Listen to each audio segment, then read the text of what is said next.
Hey everybody, glad you're here. Tracy Baim, thanks for joining me on Media Curious. Thanks for having me. Thank you. So this is episode 2. I'm excited to be starting this. It's all about talking to journalists and learning more about them and more about what goes on in their newsrooms and what they think's going on with media in the 21st century. So how's your week been? You know, this year is really, in my 36 years of covering community, there's not very many comparables given the impact of the general news industry was already in a free fall, and then we have COVID hit, and then the response to the murder of another African American, this time in Minneapolis. So, you know, our teams are doing what they can to cover what they can, and what's great is there's so many great journalists that we can amplify. When we can't get to something, I can promote what they're doing. So it's an unbelievable time to be a journalist, to make sure the stories are being told right.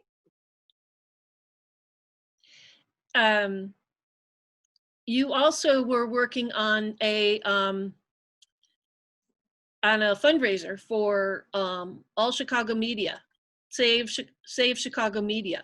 So the deadline for that fundraiser just came up, and I understand you're going to be wearing a dress soon. Yeah, and you know, it ended at midnight last night. It was 40 plus independent local media outlets. Certainly not all of the outlets in town, but 40 plus African American, Latinx, Asian, LGBTQ. And at certain levels of the campaign, I promised I would wear a dress for the first time since senior prom, and high heels, which I've never worn, things like that. We blew way past our targets. Fantastic. And in fact, we're keeping it open all weekend because of procrastinators out there. I just tweeted to the procrastinators of the world, they have till Sunday. So we just passed $97,000 in individual donations, more than 1,000 people, and then $60,000 is being matched by foundations. So that campaign is close to $160,000 for 40 plus outlets. I'm blown away. Like, I would have been happy with a third of that. And it's really just the start to show that, look what we can do when we come together. That's fantastic. Thanks for putting that together. It was you that went ahead and brought these 40 some outlets together, right? So last year, the Chicago Reader launched the Chicago Independent Media Alliance. So it is a project of the Reader. We got a grant to cover a wonderful project coordinator, Yasmin Dominguez. She's a young journalist who'd been interning at WTTW. She'd worked at City Bureau a little bit as on a training ground. So she coordinates it, and we have over 60 members actually of SEMA. It doesn't cost anything to join. You have to be independent local outlet. And we hope that there are over 100 of them out there. So we do hope to add more. And I think this campaign will show what can happen when we come together. We hope to come together on both the business side as well as when there are industry issues, and then also on editorial projects too. I'm looking forward to seeing what else happens as you move forward. I was doing my homework on you, and you are currently the publisher of the Chicago Reader. And 2 years ago, when you were talking to Forbes, supposedly you said this is one of the greatest honors of your life. So I'm wondering, does that still hold true? Yeah, and one of the greatest challenges. You know, the Reader had been losing $1 million a year under the auspices of the Sun-Times. It wasn't really the Sun-Times' fault. When you have a daily newspaper that needs you, it's, you know, the weekly gets neglected. And so the two owners that took it over have been very generous, and I've done everything I said I would do. But then COVID hit, so we've had to pivot immensely.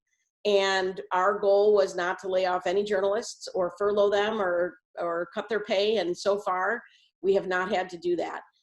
We lost 90% of our advertising immediately. And this is just an amazing group of people that helped us do the pivot, to do books, best of books, coloring books, puzzles, all sorts of things to try to replace that revenue. Long term, I don't know what the answer is going to be, but being at the Reader, as opposed to the paper I own, which is Windy City Times, has allowed me to have a bigger impact and bigger footprint and get more people to the table to help all local media, including Windy City Times. So I think I'm at the right place at the right time for me and for my dreams of what local journalism can be. There's some things out of my control, but the things that are within my control, I am grateful to have those opportunities to be here right now. Something too that you made happen was the Chicago Reader is now a nonprofit, and it was sold to the Reader Institute for Community Journalism. So when So technically, we're in the application process. Oh, okay. So the owners are Leonard Goodman and Elsie Higginbottom, are the majority owners of the Chicago Reader, and they still are supporting it as much as they can through the end of this year. Our application went into the IRS in January. So the Illinois Charity Reader Institute has filed and exists, but it doesn't operate yet. What'll happen is hopefully we will get our nonprofit status, and the Reader then will be turned over for $1 to that nonprofit. So we have the paperwork in order, we got the stuff ready to go, but the time that the IRS will take to approve that is out of our hands. And the goal is, you know, obviously to get new kinds of revenue. We still want to be advertising, we still have advertising and things like that, but we know that we can't rely on any one single track of revenue anymore. We want to remain a free paper and print and online. So it just gives us another tool in our toolkit. Will it be a 501c3 or will it be a L3C or a different form of nonprofit? So right now it's an L3C, which is a mission-driven corporation. And unfortunately, that's not operational in all 50 states. It is in Illinois. And a lot of foundations don't see it still as 501c3. So the status we have applied for is 501c3, and the L3C will go away once that happens. And the reason I wanted to push for the nonprofit in part is because, you know, the two owners were very generous in saving the Reader, but they didn't want to subsidize it forever. And I felt like, well, if it's going to close, don't let it close on their watch, because they have done what they don't deserve that in many ways. It's a weird thing to think of it that way, but they don't deserve to be the last owners of the Reader that closed it. I think that if the community doesn't turn out and it eventually closes, it becomes a different psychological thing that happens. And it's up to us to see if there's enough there. I've been blown away by the support that the community has for the Reader. I always obviously knew it was a legendary publication. It had its baggage on some things, but it did amazing journalism over the course of its life. And but when I took over and we did our first membership campaign right away, probably most people would have told us don't do it that quickly, but we did. And we raised $130,000 from about 2,500 donors. And some of them just literally mailed in $1 money order. And so they had to get an envelope, get a stamp, get a money order. And the effort they took to do that, and the percentage of their income was probably as great as someone who might have given $1,000. So it was really kind of a very emotional campaign for me as a new person, but also for the longtime employees, because there had never been a membership campaign. So they never got that kind of, here's $1 for your work, or here's $1,000 for your work. So it really impacted everybody across the board, the young, the older ones, et cetera. And that showed us there was a path. And so it's up to us to kind of, you know, chop down the trees to get to that path. And we're still doing that. We don't have the solution. The benefit we have on this timeline is that if we get the nonprofit status by the end of the year, next year's the 50th anniversary of the Reader. So depending on the impact of COVID and all these other things, we have some great plans to really celebrate and raise a significant amount of money that can carry the Reader over the next couple of years. Fantastic. The Reader Institute for Community Journalism, is it going to be more involved than just owning the Reader, or will there be other initiatives involved in that nonprofit? So the SEMA project has been a great experiment for us to see about, can we create projects that don't distract from the mission of the Reader and in fact enhance the mission? So I think that's a perfect example. Another example might be if there are small media outlets that need a fiscal agent or some kind of partnership on something they do. So let's say it's grant writing or some accounting back end or other kinds of things. We can see the Reader Institute becoming a hub for back end shared work, kind of like what City Bureau, Southside Weekly, that little complex, that I don't mean to diminish that big complex on the South Side does. And complementary to other things that are going on in journalism. So we don't want to step on any toes. We want to complement what's going on out there and provide potential hub for resources. That could be on advertising sales. It could be on editorial collaborations. There's a whole lot of ways it could go. The main mission has to be to save the readers' community journalism, but we can't do that in a vacuum. We need other media entities in the ecosystem to do our job the best we can do. And we both know that it is some of those outlets that actually feed into the more mainstream outlets and help do some of the groundwork ahead of time before they dig in.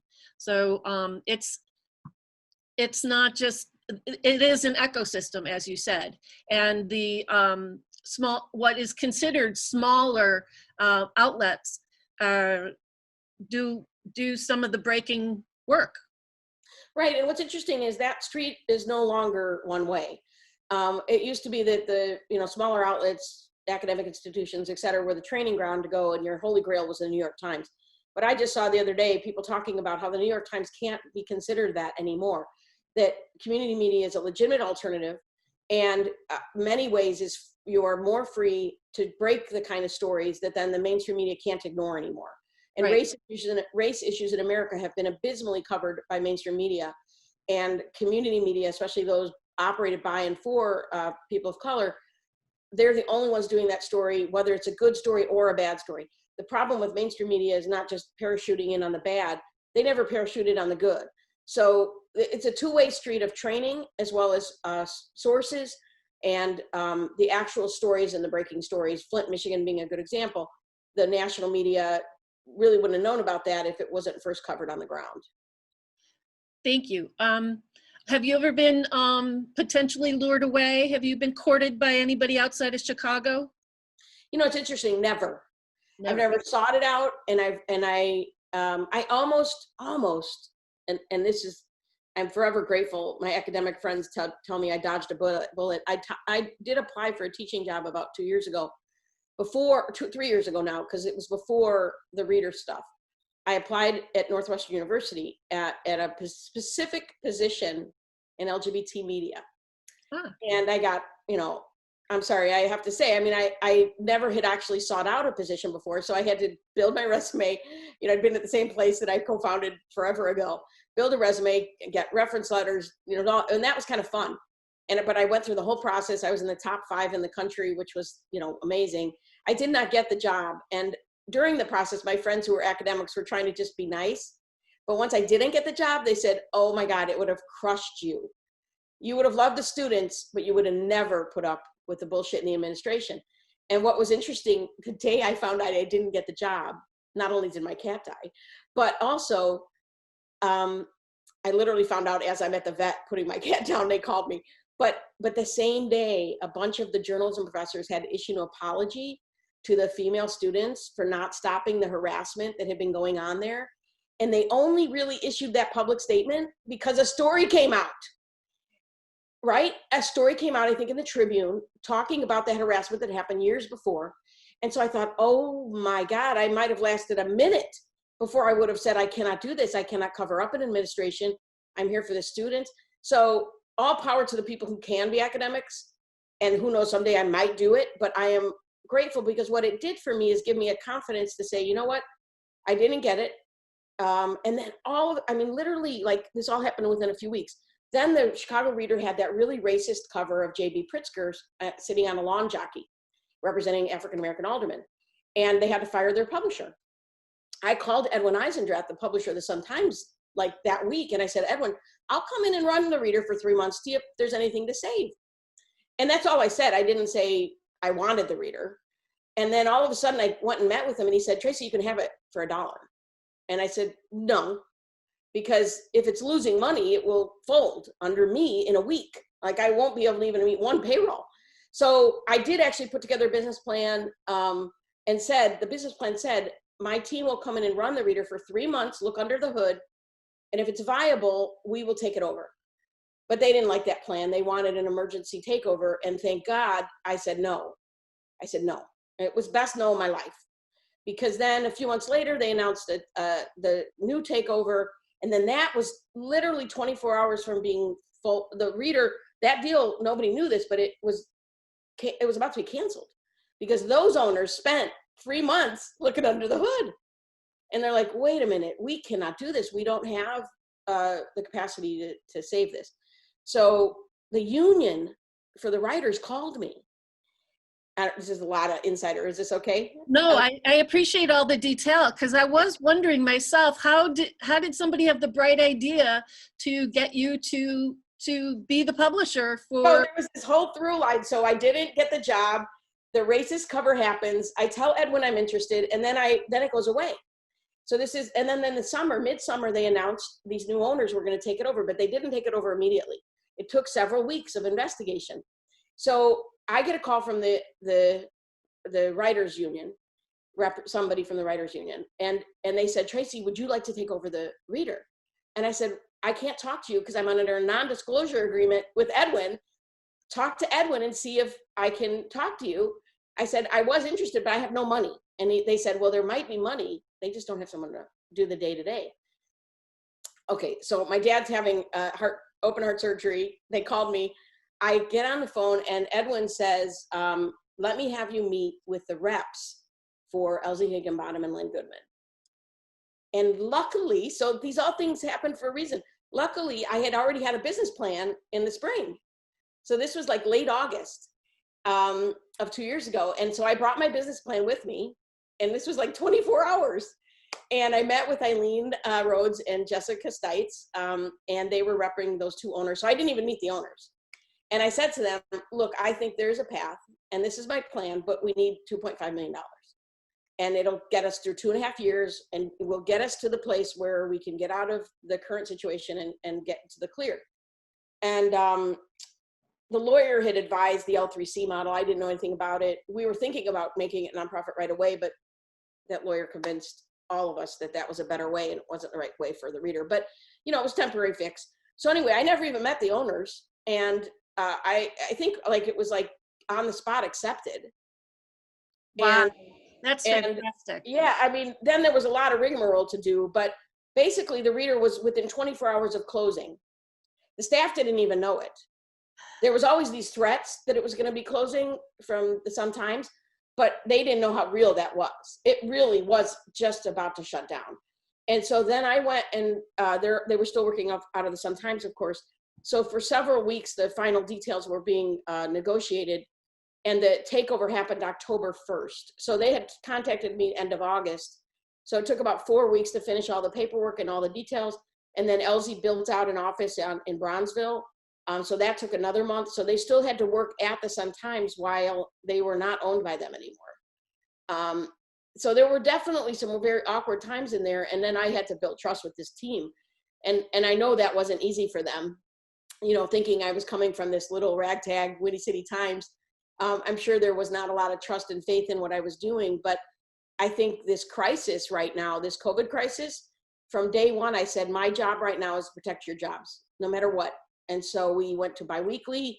We did all sorts of creative projects. And I think we all came together really strongly as a team as a result of that. And, you know, now I feel like we are really poised to take advantage of the 50th anniversary and do lots of other things. But the weirdness of how it all happened was lots of accidents of fate. And I'm sure I didn't occur to anybody.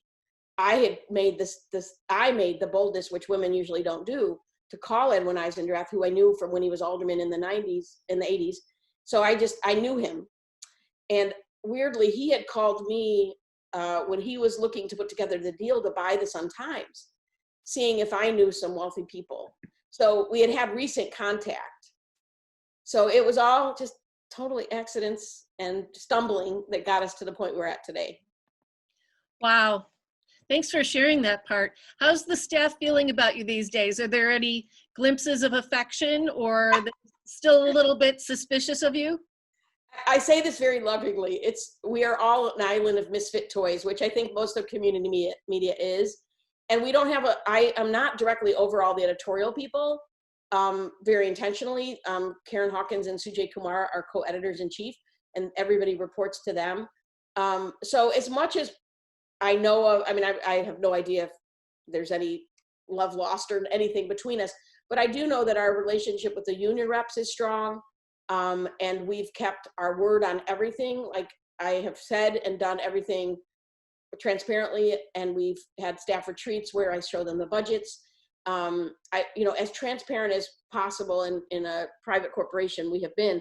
And I do believe that all of the last 3 months, and also that I come from a social justice background, and of course, many of the reader people are frontline on that in terms of caring and coverage and participation, that they know we are aligned very well on belief systems and passion for journalism and independent journalism, et cetera. So I think, you'd have to ask them, but I feel like we are very strong as a team, and it makes it hard when those hard decisions might have to happen in a few months.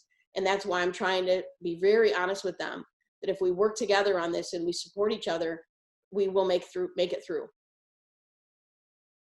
Well, thanks for your work that you've done so far. I think there's so many people in the Chicago community that appreciate the reader, and it's a blessing that you were able to take it over and save the jobs and save a paper that's so near and dear to so many people's heart. So I feel lucky every day that I'm doing the job. It's been very hard the last 3 months. I've been mostly the only one in the office every day because everybody's working from home. So there's a little bit of isolation and weirdness and some little resentment in some ways that I'm trying to work through, because I'm working from home right now, but I work in weekdays in the office. But I'm learning better to be a better boss, I think, in terms of what's right for the employees as opposed to what's just always been done. It's always been done this way. Well, is there a reason it can't be done another way? And the Windy City Times was virtual it's been virtual for 12 years. So for 10 years before I took over, I worked at home anyway. So, and I knew I was very productive at home. So I think taking a combination of all my past experience and applying it to this situation is important, because I am still getting to know a lot of them. And Windy City Times, when we went virtual, some of those employees have been with me 20 years. So the trust was already there. So we're going to have to figure out other ways to make sure the team stays a team. But I know that our goal is to continue the virtual office possibly forever, but certainly for the near future. I don't know that anybody's, you should go back a few minutes. I don't know that anybody's calling the Windy City Times a rinky-dink publication. I think when you're working and you're kind of in your own shell and doing your thing, you don't have any perspective about what, how it's being received. And it's been a stalwart. It's been a staple in the Chicago community for so long. And it's not just that the gay, LGBTQ is reading it, but so are non-gays. And I think it's an important publication in our city. And I think in the last 10 years, it's been treated with more respect than it was. And I have to say, I remember you inviting me to talk at AWJ, Association for Women Journalists, more than a decade ago, about the alternative is the new mainstream. I was going to bring that up later. Yeah, I remember that too. And I'm like, and here it is, And you doing that was a really important thing for me to see the respect from the mainstream, right? Like that was a pivot point, and I think in my feeling, acknowledged in a mainstream press compared to LGBT press, right? And as a woman in LGBT press, believe me, a lot of sexism, getting called the C word, all sorts of things. So it's not like I felt like this love fest from my own LGBTQ community, but it was acknowledged in it, right? I had gotten awards for my own community, et cetera. But when AWJ invited me to speak, I don't know, they had to be early 2000s, maybe 2004 or 5. Yeah. And when I got the Studs Terkel Award in 2005 for Community Media Workshop, those two things really felt, I guess people were paying attention. But it's also one of those things, you stay in one place long enough, you hope anyway, that you start to get seen. And I know that one of the issues I've always had for my late mother in her career is that she never stayed in one place long enough. She had to move around, not out of choice, but because she couldn't stay at the Tribune in the late 60s when they didn't want women covering hard news, or all sorts of other places she had to move and flit in and out of. So she never got the kind of recognition I was lucky enough to have. And it's thanks to her that I have this career. So anyway, AWJ was really important in my That almost make that almost makes me want to cry. You know, Oh, I'm so glad that that meant so much to you. yes, And absolutely. I remember that talk, and it was it was evidently prophetic. You brought up your mom, and I was reading up again. As I said, I was reading up on you, and somebody said that you've been doing journalism since 1984, and I assert that you've been doing journalism in utero. Well, I definitely started at age 10. So I did a family newsletter for a decade that started when I was 10 years old, and it was covering the dogs a lot early on. But later on, it was a lot of health crises and gentrification and all sorts of other things. But also at age 10, because my mom was managing editor at the Chicago Defender, I have a kids consumer column. And you can find in the Chicago Defender archives under my name, Tracy Baim, that I started writing at the Chicago Defender. So technically, 1973 is There my you start. go. But 1984 is when I graduated with a journalism degree from Drake University, and I started at Gay Life newspaper, and then Windy City Times 1985 editions are behind me. That was the year, September 1985 is when Windy City Times, I co-founded it as the managing editor, and then went on to do a bunch of other gay papers before I came to the Reader. You want to talk more about your mom and what her career was like? Yeah, so my mom went to Marquette University, and she started working at smaller papers, suburban papers, in the, I guess it would have been the early 60s. She eventually ended up at the Chicago Tribune. And the Tribune for women in the 60s was, they were forcing them into the society type coverage. But, you know, she was at the 1968 Democratic riots. She went to Birmingham, Alabama to look at what Martin Luther King was doing in marches.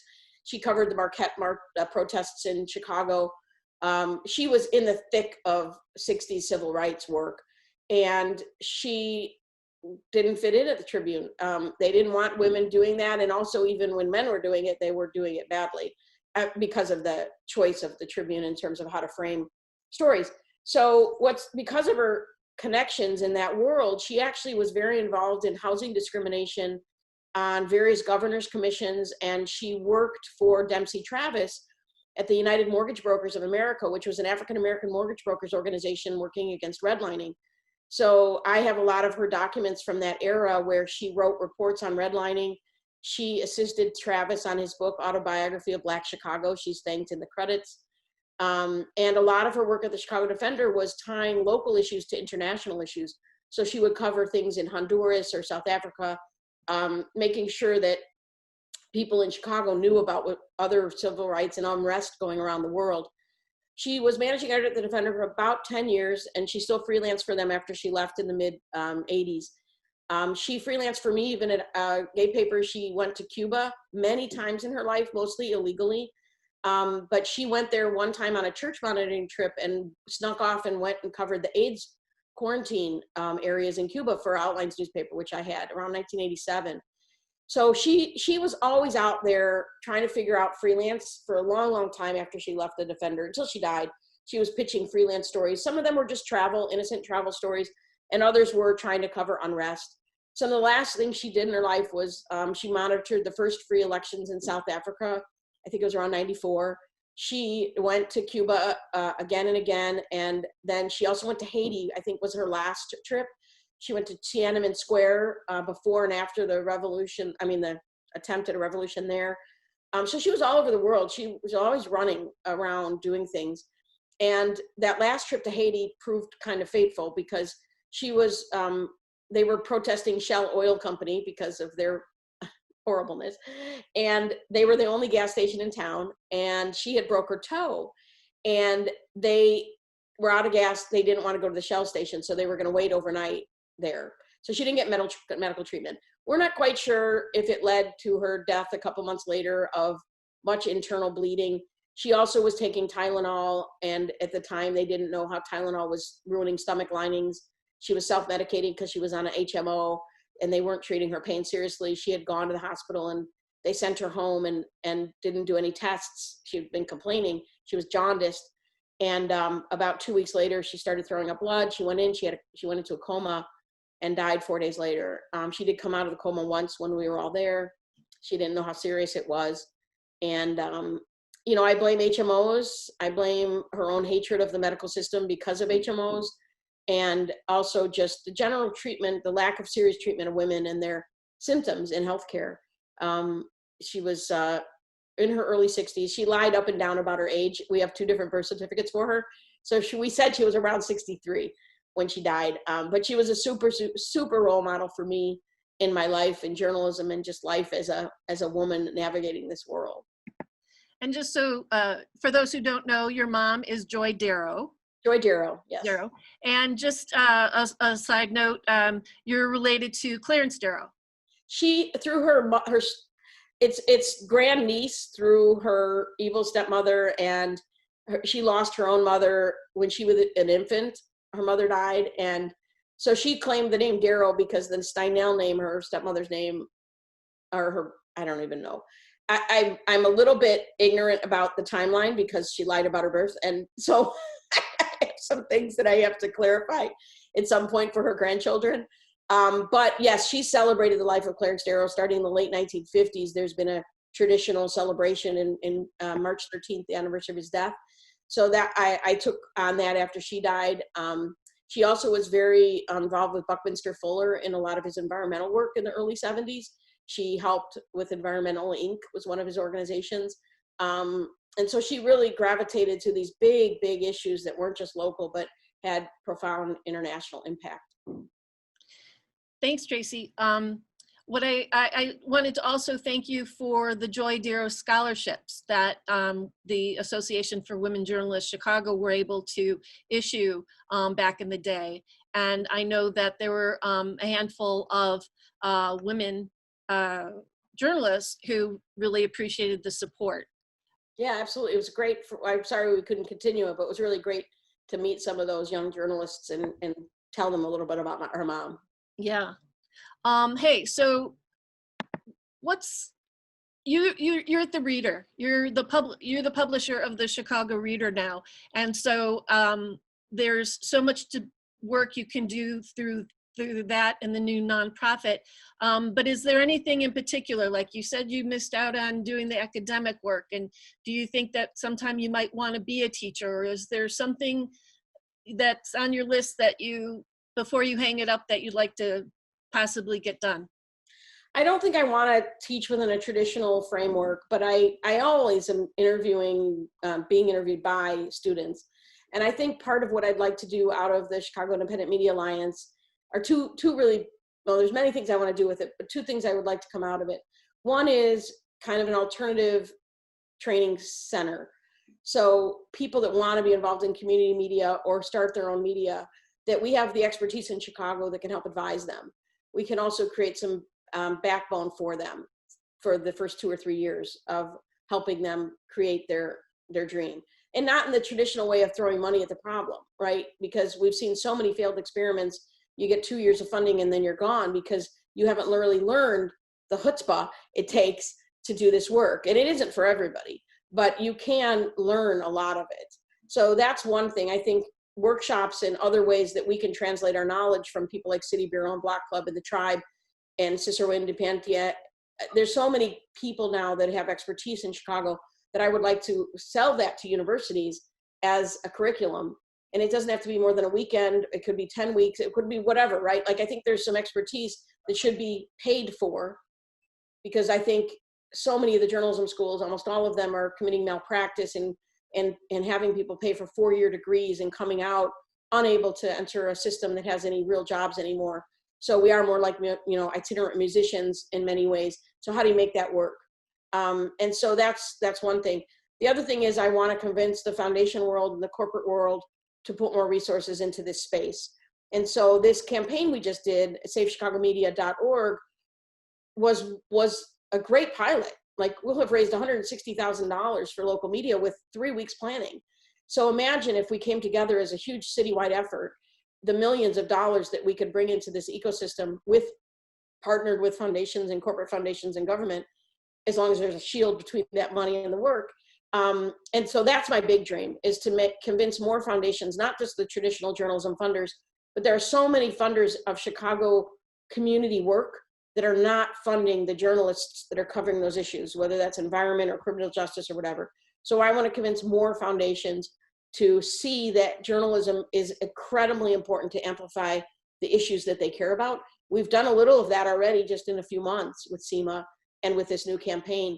Some funders that did the match have not funded journalism directly much at all. So I'm very hopeful that's possible. So what I really dream of is this Reader Institute becomes a hub of learning and education and resources for anyone that wants to get into that, whether it's a 1-person operation or a 100-person operation, to learn how to do this. We've got some other pilot things we want to try this year, and the Reader is going to be redoing our website.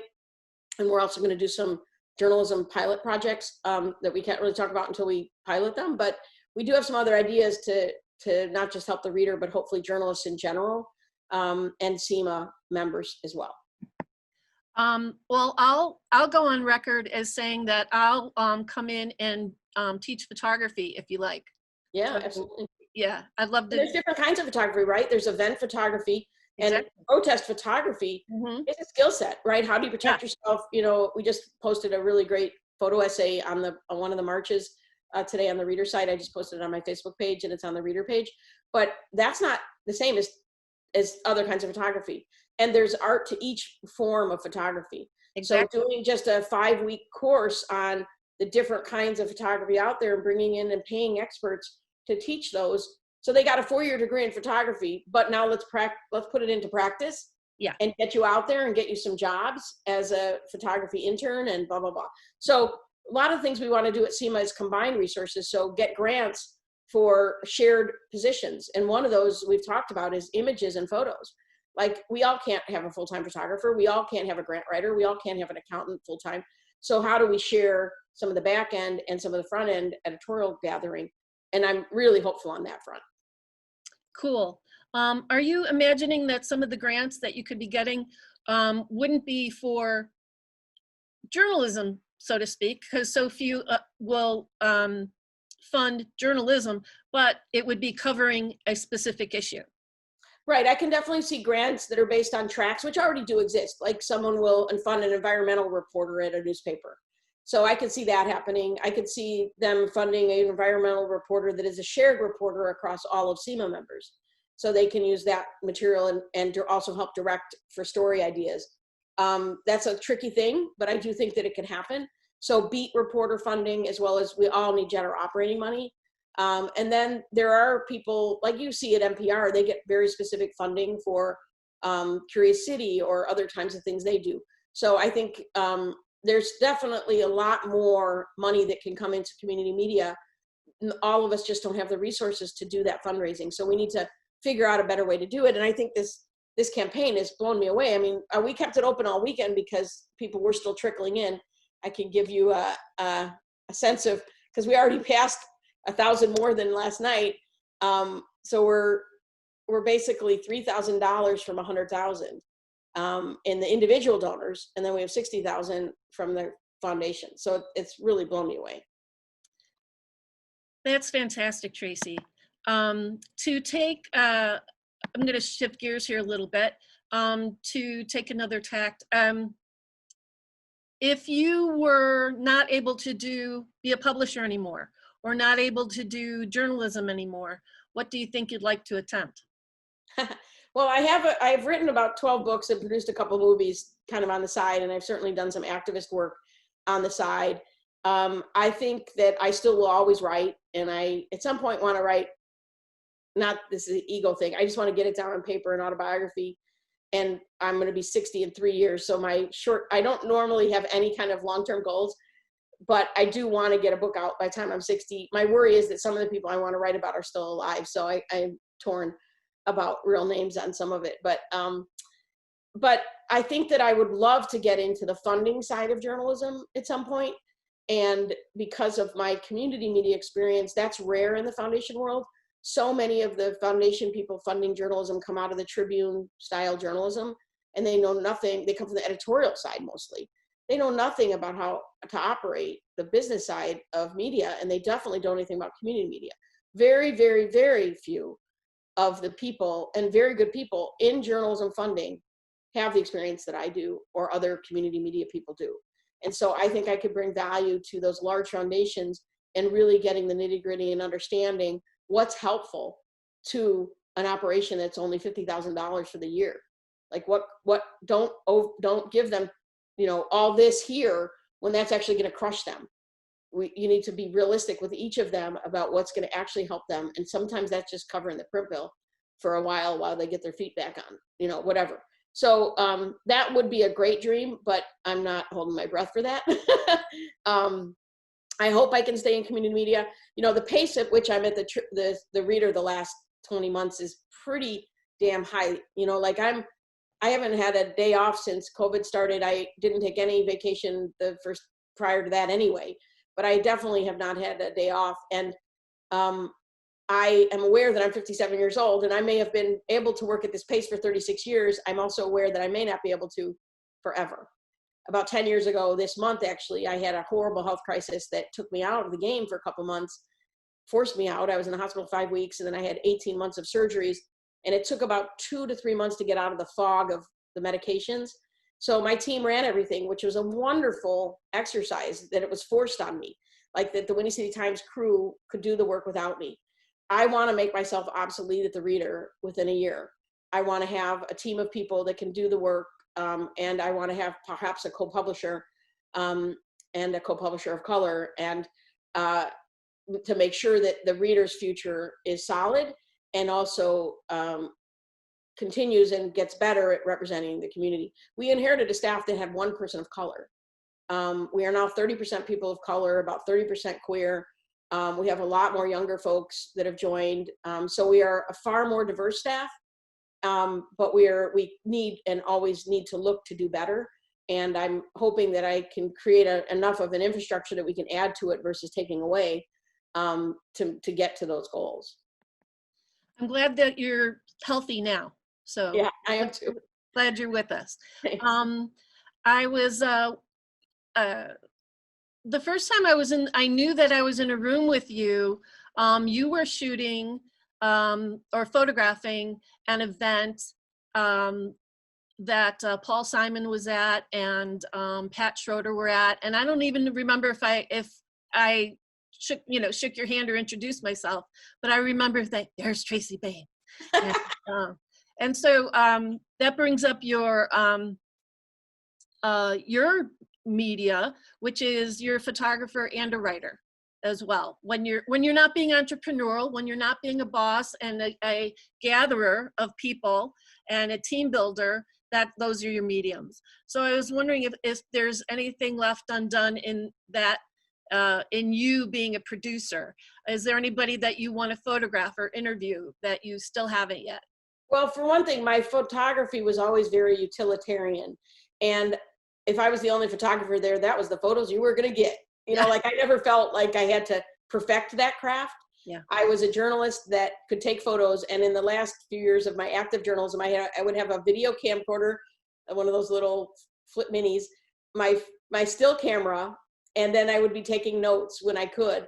And so I would literally be posting on YouTube for video, photos, and then writing the articles. And I loved it. I loved being a one-person shop, right? Like those musicians that have all their tin cans and everything, right? That felt great. And I do miss the day-to-day journalism at Windy City Times because we are such a small shop. I would write the stories and edit them and take photos, and we had like 5 or 6 people. At the Reader, there's all those other people on editorial, and I'm a publisher, so I'm supposed to stay away from that. And it's actually quite a relief that I'm not in that deadline cycle. I have so much else to do. So my job now is to save the jobs that I love to do, which is journalism and photography. All of my archives, most of them anyway, are now at the Chicago Public Library, Washington Library. There's more than 200 boxes of photos and negatives and press releases, and we've scanned most of those as well. So we give them hard drives with all the millions of digitized images and stuff. So I'm really grateful it's safely in their hands. On my death, they get the rest of it.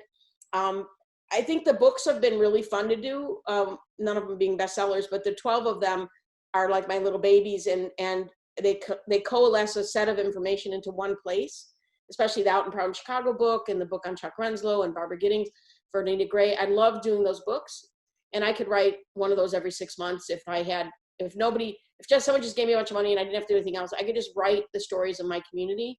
And I did a video project called chicagogayhistory.org that's still up, and there's over 200 video oral histories on that I still get emails from high school and college students that want to interview some of those folks who are still alive. About 10% of them have passed away since I did it 10 years ago. So there are so many things I feel like I have been compelled to tell the stories of my community since I was 10 years old, whether my sister and brother and parents and dogs, or in 1984, starting with covering the HIV/AIDS crisis. The criticalness of getting down the stories of a wide range of people when the mainstream media ignores them is so important. And a couple of days ago, that was cemented further. I did a talk online with Rebecca Mackay, the author of The Great Believers, which was a finalist for the Pulitzer Prize. In the back of that book, she thanks me and the archives of Windy City Times for being a great source of information for the work she was doing. That she couldn't have done the work without the journalism on the front lines in the 80s. She couldn't have done the work as well. And I think 25 years from now, on people covering the COVID crisis and the racial relations of this country, if we don't have the Tribe and Block Club and Windy City Times and the Reader, et cetera, to show a different view than maybe what the New York Times does, then we won't have the truth of history. So I am, till the day I can't do it anymore, I'm compelled to tell those stories in some way.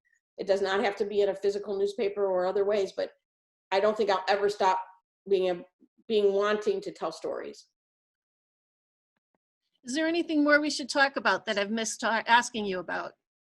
No, I'm really sad for this moment in history. I am glad that white people are waking up more than they have. I can't believe sometimes what it takes to wake up white people. The ignorance in this country it's unconscionable how ignorant even many of my own friends continue to be. Covering this week on my Facebook page, a lesbian bar on the north side, Spinners. The owner said some really racist stuff that the way she posted it was like very prideful, like, hey, I wanted to share what I just said with my friend Perkins, and then just posted about, just horrible racist shit. And then of course there was backlash and she apologized, but you just thought that was okay to put that out there in the middle of a racial upheaval. No. And it's constant. And there were white friends of mine defending her and other friends defending her. But there were so many that showed up to protest her. And I don't know that would have happened 5 or 10 years ago. I don't know what it would have risen to the level that it got covered. So I have hope all the time. I have optimism, but I am just so sad. And I can't believe what this country has done to people of color in general, but African Americans and Native Americans in particular, and now immigrants. We are just the most xenophobic, horrible place. And the fact that there haven't been more uprisings is on the grace of communities, not because of anything we've done. What we have done as white people, as conquerors, as colonizers, as capitalists, treating people as products and slaves, and in modern day, treating them as basically assets on an asset line on an accounting sheet for their employees is unconscionable and horrible. And I am grateful for the people putting themselves on the line right now, fighting against that and fighting against police brutality. I am in favor of a form of abolition. We need to focus our criminal justice system just on violent offenders. Everything else can be dealt with through some other kind of restorative justice or reconciliation ways, including white collar criminals paying back and doing other things. Their labor needs to be not in prison, but in the forwarding of change and paying back. So I am very supportive of what's going on. And if it takes this to make change, we can't judge it as white people. So I'm grateful for the reporters on the front line, the photographers on the front line, but especially the activists. And thank you for your work. Thank you. Care to give any shout outs to anybody in particular? No, I'm really grateful for my team, especially the editors at Windy City Times, the whole team there, Terry Klinsky, Andrew Davis, Matt Simonette, Kirk Williamson, and my partner, Jean Albright, who does the website. And then at the Reader, the whole 2018 crew, including the editors, Karen and Sujay, they just do phenomenal work every day to make my job easier to do the work I need to do. Thank you, Tracy Baim. Thanks for having me.